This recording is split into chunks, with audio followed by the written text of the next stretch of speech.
Now that we've taken a look at the different areas of shave and haircut, let's talk about how do we render these files out. So if you want the shave and haircut to be rendered out very quickly and just normal one pass render, what you want to do is go to the shave and haircut globals. Let me actually I just picked that up there. Here we go. Shave globals under dynamics. Make sure you have a cache directory set up. Okay, and then run the dynamics. So again, just as a recap, you can just run dynamic nodes all. It's going to go ahead and put the cache files in that directory. Then we're good to go. All you need to do is hit the render button. So that'll give you a single frame. But what if you want to have a sequence of frames? Well, all you need to do is go into your render settings and just make sure that you change this from single frame name extension to name number extension and the amount of frames that you want to render. Once you've done that, all you need to do is go to Render, Batch Render. If you choose the option box, you can go in here and tell it to use as many processors as you have available, and you hit Render, Batch Render, and Close. Now, once you've done that, you're going to get a sequence of images like this. Okay, so I'll hit play here, and you can see we just have some very subtle movement. Now, that's going to squeeze everything onto one frame. Okay, so if I look at the alpha, I get the face and the hair all in one image. All right, so what if I wanted the hair on its own pass? Well, that's really easy to do, but there's just one thing that you need to be aware of.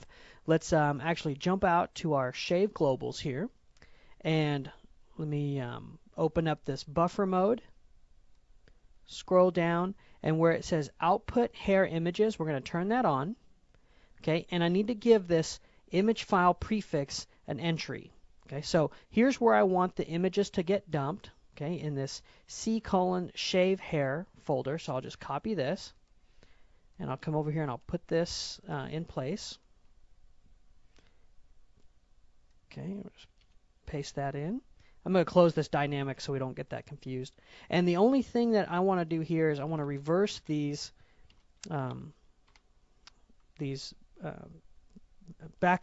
forward slash instead of a backslash, and we need to give it a name. So this will be male hair, and that's it. Okay, we'll hit enter.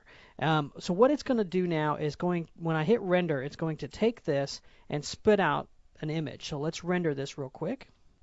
Okay, and it doesn't look like there's been much of a change. We got the same thing that we got earlier. However, if we open up that folder, you're going to notice that there's a new file in here, and it says malehair.24.targa. Well, we're on frame 24, so that's where the 24 comes in. The male hair is the prefix that we entered by hand, and targa is the file format that is set for in our preset. So let's take a look. Here is the file.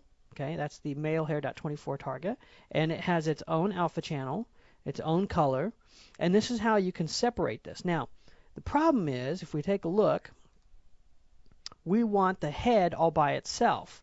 Well, that's easy. We can set that up in the shave globals, go back in there, and right here where it says compositing, we're going to change that to off. Okay, and I'm also going to set my render quality to high. Now this is going to take a little bit longer, but let's move to a different frame. Okay, let's try frame 6, and that way we can see a second image appear. And let's go ahead and render this back out.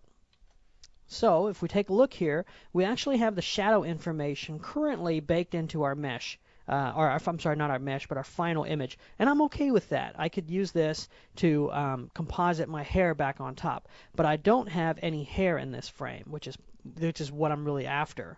Okay, if we go to this, this is where our frame is. So let's go ahead and open this with F-check. There we go. Just minimize this. There is our hair for this frame. Here is our head. Now, if you wanted to, you could easily set up a pass and remove the shadow and have the shadow as a separate pass and especially occlusion pass. But that's a very quick and easy look at how to render out your hair. Just make sure that you cache out the dynamics if you have any. And if you want to pass, that's how you activate the pass inside of the shave global. So a very easy, very integrated approach to rendering out your hairs. I just wanted you to kind of see the workflow. That way you can accomplish your own renderings with your hairs.